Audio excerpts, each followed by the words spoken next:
YouTube? It's your boy, Blue Blood Sports TV, back at y'all with another one. So, well-renowned trainer, two-time trainer of the year, Eddie Reynoso, he weighs in and gives an update on what's next for 4-division world champion Mexican superstar boxer, who is currently the undisputed super middleweight and the face of the sport of boxing. Top 3 best pound for pound, if not number 1 in many people's eyes, in Saul Canelo Alvarez. 57 wins, 1 loss, 2 draws, 39 big wins by way of knockout, 31 years of age, 5'8" with a 70-inch arm reach. With that said, Eddie Reynoso gave an update. There's been a lot of reports and a lot of rumors swirling around that Canelo Alvarez is going to face undefeated 2-division world champion, who is currently the reigning WBC middleweight world champion superstar boxer, Jermall Charlo. Jermall Charlo has 32 wins, no losses, no draws, 22 big wins by way of knockout. He too is 31 years of age, 6 feet tall with a 74-inch arm reach. He'll be moving up to super middleweight, 168. And Eddie Reynoso, he pretty much confirmed that Jermall Charlo is the biggest fight that they can make. He's the biggest name that they could fight. And they're looking to fight him Cinco de Mayo weekend, May 7th. With that said, they have a backup plan. Also, we know Canelo Alvarez, he normally fights at least 2 to 3 times a year. And his dates are Cinco de Mayo weekend and in September, Mexican Independence Day weekend. And he usually gets another fight if he chooses to, or if he can, before the year ends, okay? And so Eddie Reynoso, he stated that Canelo Alvarez is resting up and they're going to make a decision in February. So they'll officially announce in February what they're going to be doing.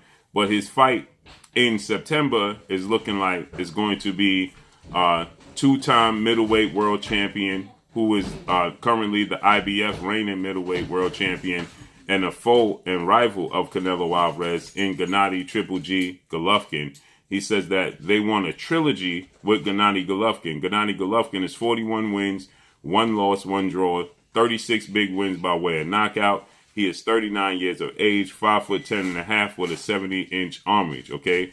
He hasn't fought since he fought Camille Sermada. That was back in December of 2020. So Triple G has been out the ring going on 2 years since the last time we saw him grace the square circle. Now, Triple G, prior to that, he fought October of 2019 when he took on Sergey Derevyanchenko, and many people, including myself, thought he lost the fight. But that draw and the loss came at the hands of Canelo Alvarez. The draw came at the hands of Canelo Alvarez back in September of 2017, which many people thought Triple G won that fight. And then Canelo Alvarez, he beat Triple G back in September of 2018, a year to the date, okay? Mexican Independence Day weekend.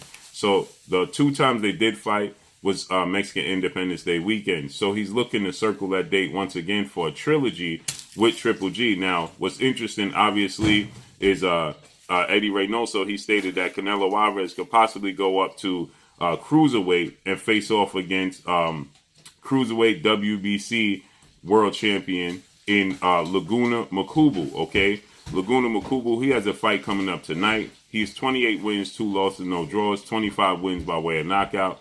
He himself was knocked out twice, 6 feet tall with a 74-inch arm reach. He has a fight coming up against his mandatory, Labisco Machunu, who is 23 wins, 5 losses, no draws, okay? So that's scheduled to take place tonight. That's his mandatory, but initially, they petitioned the World Boxing Council, better known as the WBC president, Mauricio Suleiman, and the board to have an opportunity to face off against Olunga Machubu, okay? And they obliged them. They were willing to give them the opportunity to do so.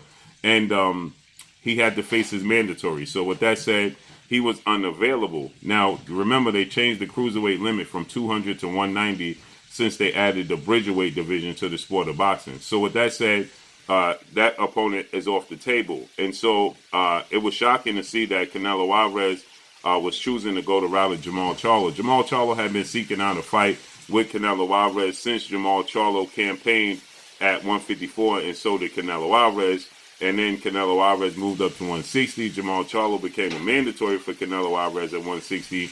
And then Canelo Alvarez, he eventually moved up. He actually jumped up to 168, 175, came back to 68, and created history. Became the first undisputed super middleweight in the history of the sport of boxing, and the first Mexican-born fighter to hold all 4 major sanction belts and hold the linealship to the division as well.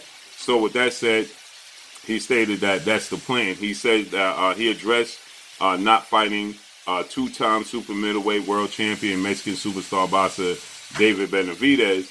He stated that David Benavidez is a very good fighter.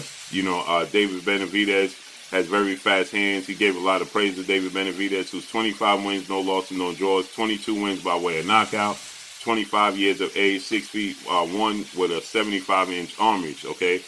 David Benavidez has been campaigning to face off against Canelo Alvarez, but has been unable to secure the fight. He actually lost his belt on the scale. David Benavidez lost his belt on the scale.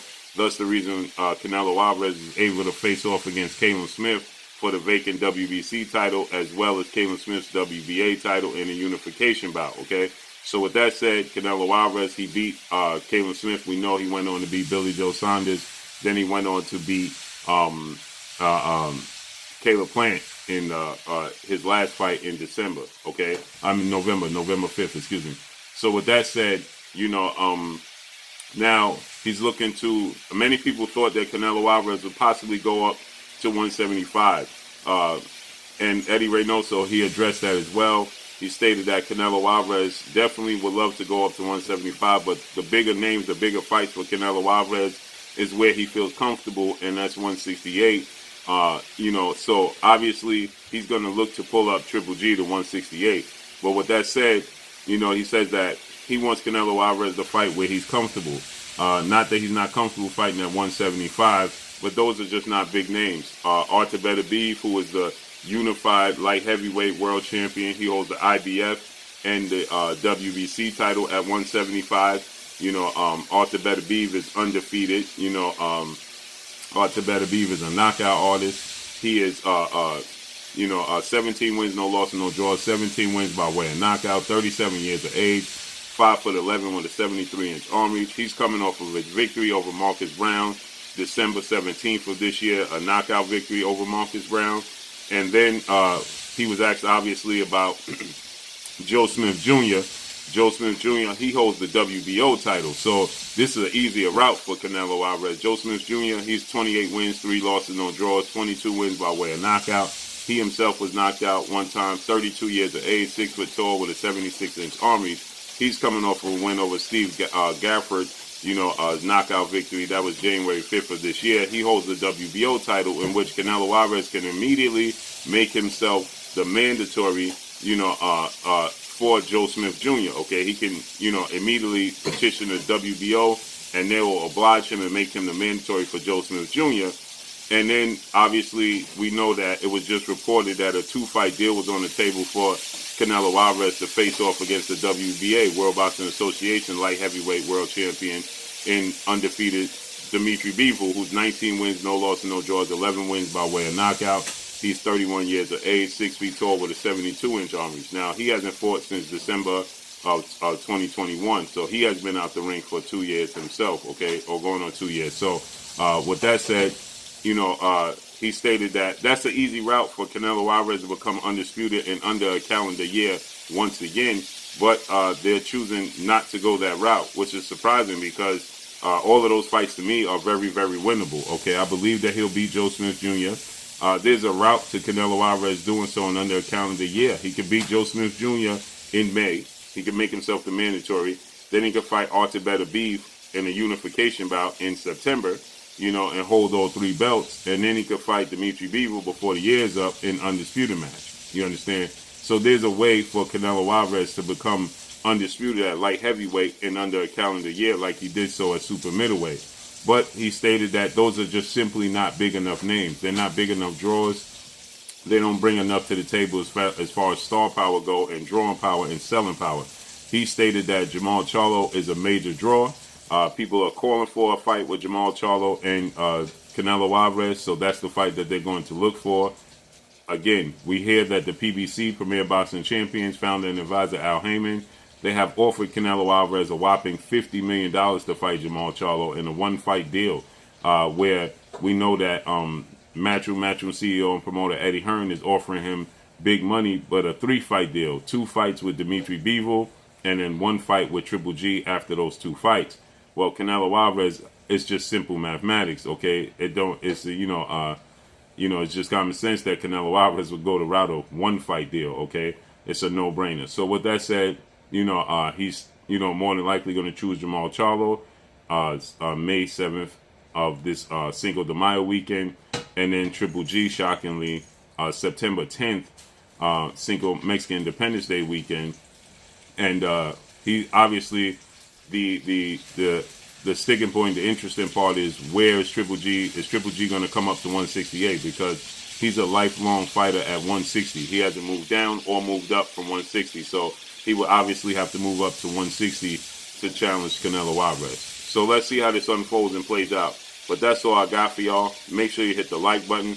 Drop a comment in the comment section. Let me know what y'all think. Y'all already know what it is. It's your boy Blue Blood Sports TV. Hate, like, comment, and subscribe. If you haven't subscribed, hit the subscribe button.